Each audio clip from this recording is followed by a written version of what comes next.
When death is near, you become too weak to leave your bed, unable even to sit up. Food and drink no longer interest you, no matter how delicious they appear. The process of dying overwhelms you, with discomfort draining your spirit and leaving you anxious and hopeless. Your mind fills with unsettling visions and fears of what lies ahead. When the moment of death arrives, even when surrounded by family and friends, you may feel their love, but no one can delay your time of death. Ultimately, the pain of dying is something you confront entirely on your own.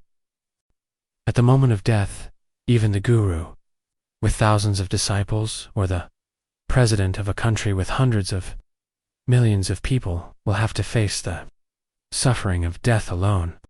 No one can replace them in that experience.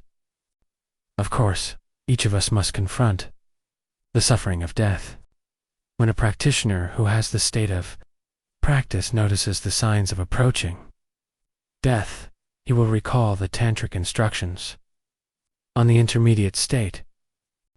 Having gained understanding and prepared for the moment of death, the practitioner can seize the opportunity and attain liberation when the signs of death manifest.